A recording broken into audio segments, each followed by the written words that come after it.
that you can hold accountable. Can you get leadership? Because Daddy Freeze, we would not get St. Peter or St. Paul to become president of Nigeria. The Nigerian that will be president will be amongst the 200 and so million of us that are here. I have a past. You have a past. Is your past nasty, too nasty for you to hold public office? At least within the 8 years that PeterObi was governor, he has made a case for himself. Do you know that Professor Charles Soludo, the current governor of Anambra State, did not support him in 2023? Even though he ran on his popularity to become governor. He supported the former Vice President Atiku Abubakar. He came out with a scathing rebuke of PeterObi before the elections and said that was just going to be part one. He tested the waters. When he saw the feedback, till today, Professor's solution has not brought part two. He said in that book, in that statement, he said, I am current governor and I have the records. Obi came out and said, whatever records you have, reproduce them. It cannot be that two successive governors can cover up everything now. So even if we don't want to go, or we can't go as far back, of which legitimately you can ask questions about his role, what he did in that administration as a ports authority head, but within the period that now that people have followed, he has come out with a record that what exactly was it? Most of the politicians we have, what was their economic or financial stand before they got into public office? What was President Tinubu doing before he became a politician? People in Nigeria, politicians have wealth without enterprise. People go into public office 4 years, become billionaires, and they call them philanthropists. With which person money? You carry state money, they use person money, do philanthropy. No possible. Then you are going to pocket it. The money you should have used to provide blanket health insurance for all people, you pocket. Then one person go sick, you go give him. He go naked, go stand for beach. They pray for you during election. Say make you win. As against what? Please, when we talk about character and competence, I think that a person like PeterObi, even if I'm not holding his place, have proven anybody that will tell you that I was not withdrawing from my salaries as a governor and I am not taking any pension. The current pension scheme of President Tinubu includes overseas medical treatment for a non-specified number of family members. Have you read the pension scheme of Lagos State governors? Including routine changing of cars, security vehicles, houses in Maitama, in the choice places in Asokoro or Maitama, in Lagos. Have you seen the Lagos State governor's pension bill? The salary of a former governor. Wait, Lagos State governor? Yes. Has a house, or is supposed to have a house. On your retirement, you are supposed to have a house. In Abuja. And Lagos. Go and download them and check. And Obi comes out and tell you that they even gave me land and I wrote a letter to reject. Look, it is not, you cannot get a person as a saint, or you cannot claim to be a perfect person. But when it comes to the character, capacity, and consistency in public office, I think that we should be fair to a person like PeterObi. Leadership in Nigeria. You know, he was a man that built up Anambra State. You know, Anambra State used to be almost educationally disadvantaged. Reno Omokri led the protest to chase President Tinubu out of London. No, but Reno said he went to the school. Yes. Reno And they provided evidence. Yes, that he did not go to that school. No, that the president went to the school. Reno Omokri, I have the video on my phone. He's one of the only persons who has gone to Chicago State University and confirmed that President Tinubu did not school there and that he was a drug lord, according to Reno's own statement. That he got a docket to show that. But that's not what he said. He retracted that statement. He retracted. Tinubu had this issue. I went to the Chicago State University. I went there, I saw this. I'm so proud of Governor Obi. I listened to him today and I was touched. Like, do we have He was touched. in Nigeria? He said on this show that he never liked him. He made videos on that. Let me show you. You get receipt. Let me show you now, so that you know go be like, say, the mistake you will make in Nigeria is to take political jobbers for genuine statesmen. But does that not include PeterObi? Okay, in what sense? Peter publicly and said, I am not a saint, but I'm not a thief. Daddy Freeze, 98% of Nigerian politicians cannot make that statement because they are thieves. What was President Tinubu doing before he became a politician? The current pension scheme of President Tinubu includes overseas medical treatment for a non-specified number of family members. We are talking about WAEC certificate of president. We are looking for schoolmates. We just saw Mr. Alex. After many years, have you read the pension scheme of Lagos State governors? Including routine changing of cars, security vehicles, houses in Maitama, in the choice places.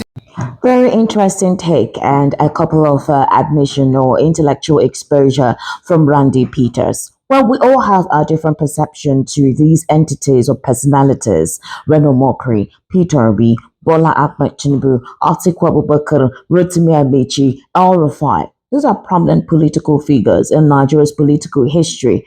But the big question for Nigerians is who will lead them out all this doldrum that have found themselves within the administration of the All Progressives Congress. So indeed, there are political jobbers. Their job is to speak well of the current government in power. They give them tokens. In some instances, there are promises of political appointment or certain endorsement that they are given, something that they truly desire that the government of the day can provide for them. Some of them don't necessarily need the monetary gains. They just want access and connections. So they would do anything to get that. Now, the big question about Reno Omokri is his character, his personality, how he sings praises for any political figure of the day just to be on the good side or to pander to such a person. It happened during the 2023 elections. Reno Omokri actually said quite a lot of things against President Bola Ahmed Tinubu, said praises to his now enemy, PeterObi. But it's quite unfortunate that a lot of persons take whatever words he says serious because he claims that he's a man that keeps a receipt.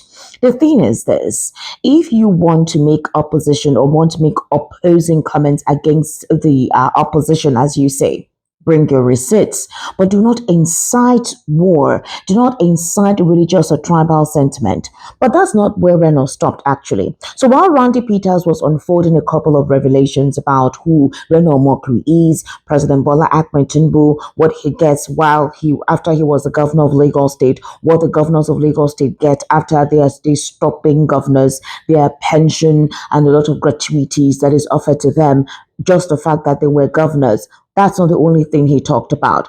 So in the process of making all of those exposure on the same platform that Reno Omokri went to say all he said, PeterObi actually went on a particular podcast, or rather made his declaration or his intent on Parallel Facts.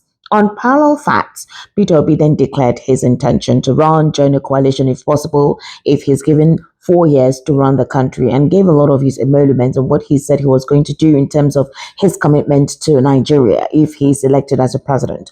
And Reno Omokri did not stop there. So Reno Omokri went to his social media account, specifically X, and made a tweet, a lengthy tweet, sort of, which was ethnically inciting. So he says, if Arawa makes the mistake of backing the coalition and giving their presidential ticket to PeterObi, exactly what happened to Northern Cameroon is basically after Ahmadou Ahidjo resigned on November 4th, 1982, is what will happen to Northern Nigeria. Then told his followers to go back and study history. He said the Hausa and Fulani are the most marginalized ethnicities in Cameroon, and Paul Biya kept none of the promises he made to Ahidjo. But that in Nigeria, Mutanin Arawa has a southern friend they can rely on in President Bola Ahmed Tinubu. He showed his loyalty and integrity by standing with Buhari and ensuring he was re-elected after 2015. He also went ahead to disclose how former President Muhammadu Buhari tried 3 times to become the president of this country, and he never succeeded until Asiwaju Tinubu actually helped him to become the president in 2015. So he's now asking them, why will they leave Tinubu now that he needs them, since he showed them support in 2015 and 2019? That PeterObi would be ethnically divisive than Bola Ahmed Tinubu. Now, he's not the only person who also went through that route. The next person who went through that route was a particular influencer called Arawa or something. Yes, he's an Arawa influencer. He calls himself, I think, Sadikin or whatever. And on that platform, he also made the same ethnic divisive statement. So right now it's quite dangerous, the line of thought and the kind of invocations that these political jobbers and influencers for this administration are trying to implement. They are literally stoking the polity, setting fire already on a frayed nation whose unity is hanging at the very cusp, like literally by a thin thread. But apparently, the DSS is saying what these individuals are doing, but they're not saying anything about it, right? So I think it is deliberate. God knows what they're after. But I will implore us as young Nigerians who want something good, who want something better, to not fall prey to all these divisive comments, to retain neutrality, focus on themselves, build their future in whatever way they can, and they should try as much as possible that come 2027, you would not be influenced, you would not be induced, you would not let yourself be intimidated and vote for the right candidate of your choice.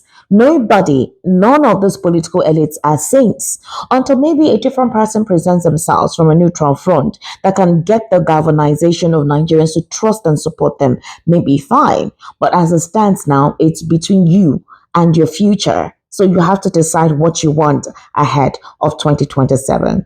Now, another interesting development that came up is Ibok Eta Ibas, the sole administrator of Rivers State, who actually, the House of Assembly, the ad hoc committee set up to investigate what he does or what he did with the monies given allocated to him as a budget.